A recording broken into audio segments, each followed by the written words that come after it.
Hi hello good afternoon welcome to Bhagyalakshmi Raghupathi channel. అందరూ బాగున్నారా? నేనైతే బాగున్నాను. ఈరోజు వచ్చేసి గారెలు చేస్తున్నానండి, మినపగారెలు.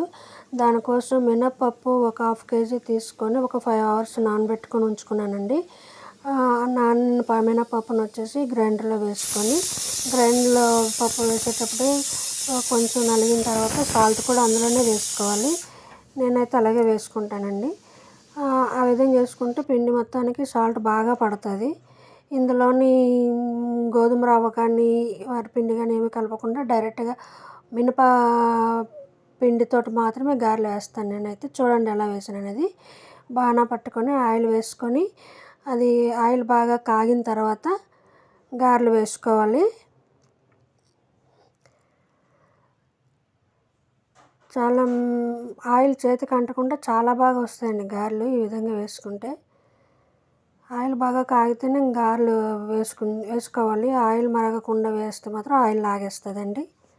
ఆయిల్ బాగా మరిగితేనే గారెలు వస్తాయి. సంక్రాంతికి అందరూ ఏ స్పెషల్స్ చేసుకుంటున్నారు కామెంట్ చేయండి. నేనైతే చేగుడియాలు, చక్రాలు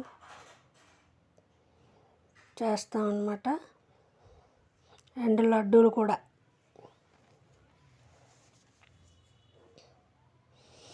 ఇంకా గారెలు ఇలాగా ట్రిప్కి అన్నట్టు వేసుకొని బాగా ఫ్రై అయిన తర్వాత తీసుకోవాలి. గోల్డెన్ కలర్ వస్తే చాలండి, మరి అయితే మాడిపోతాయి.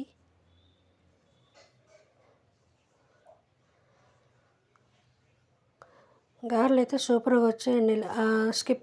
వీడియో స్కిప్ చేయకుండా చూడండి. పాకం గారెలు అంటారు కదా, తీపి గారెలు కూడా చేసా, బెల్లం గారెలు అవి కూడా చేశాను. అవి కూడా చూడండి, స్కిప్ చేయకుండా చూస్తే మీకు అర్థమవుతుంది.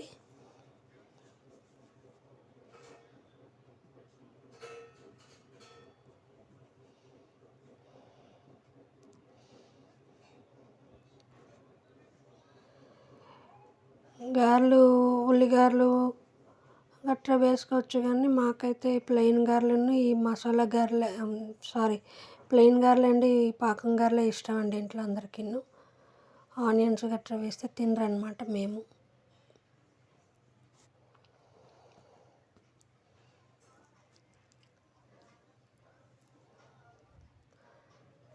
ఇలా గారెల ముద్ద అంతా వేసుకొని గారెలు తీసుకుంటూ ఉండాలండి.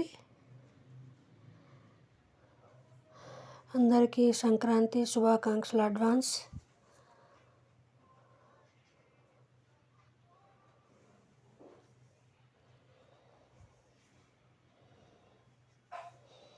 నాకు సపోర్ట్ చేస్తున్న వ్యూవర్స్ అందరికీ, సబ్స్క్రైబర్స్ అందరికీ థ్యాంక్ యూ సో మచ్.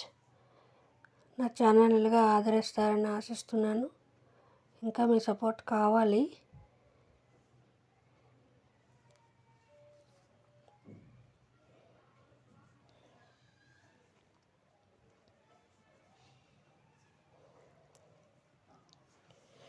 మినపగారెలు తింటే మంచిది కూడా, మినపప్పు వాడితే మంచిదండి. ఇడ్లీ అని, దోశలని, గారెలని మినపప్పు వాడితే మంచిది. ఐరన్ కంటెంట్ ఉంటుందని చెప్పేసి అంటారు.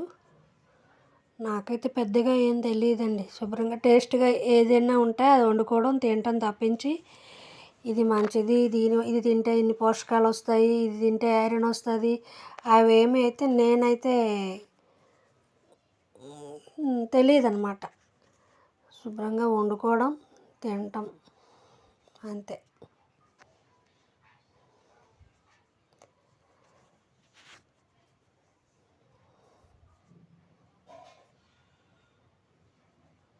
రుచికరమైన వంటలు వండుకోవడం, తినటం, అది మన హెల్త్కి ఏదైతే బాగుంటుందో అదేనండి. ఏది పడితే అది మళ్ళీ చేసుకొని తినేము. మనకి ఇంట్లో అందరూ ఏం తింటామో, హెల్త్కి ఏది మంచిదో అదే తింటాం.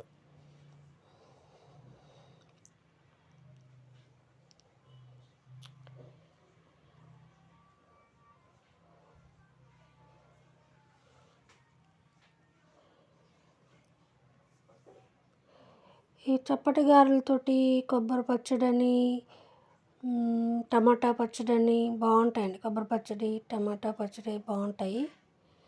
నేనైతే ఈ చప్పటి గారెలకి టమాటా పచ్చడి చేసి పెట్టా, అండ్ పాకం గారెలకి, బెల్లం గారెలు కూడా చేసి పెట్టాను. 2 ఐటమ్స్ అన్నమాట ఈరోజు మీకు చూపిస్తున్నాను.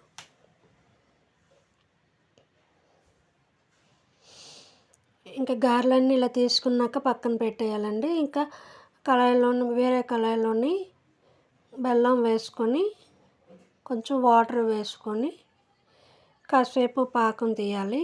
పాకం మరీ తీగ పాకం కాకుండా సిరప్ లాగా వస్తే చాలండి. పాకం బెల్లం పాకం సిరప్ లాగా వస్తే సరిపడుతుంది.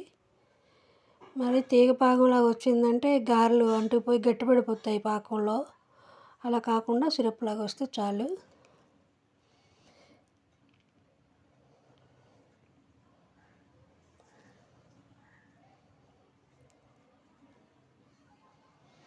ఇక అందులోని గారెలు వేసేసుకోవాలండి. 1 బై 1 వేసేసుకోవాలి, కలుపుకోవాలి బాగా.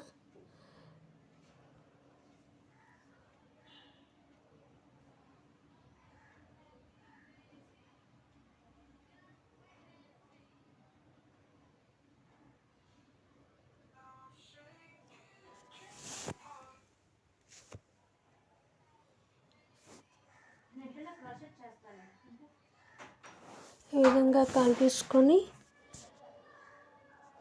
స్టవ్ బంద్ చేసేసి ఆ వేడి మీదే ఈ పాకం అంతా కలిపేసుకోవాలండి. కలిపేసుకొని ఇంక వేరే బౌల్లోకి ట్రాన్స్ఫర్ చేసుకోవడం అంతే. పాకం గారెలు రెడీ. బెల్లం గారెలు, పాకం గారెలు, తీపి గారెలు రెడీ. ఇవి చాలా బాగుంటాయండి. బెల్లం గారెలు చాలా బాగుంటాయి, అందరూ ఇష్టంగా తింటారు. తీపి గారెలు అంటే పిల్లలకి తీపి అంటే ఇష్టపడతారు కదా కొంతమంది. తీపి గారెలు అన్నమాట.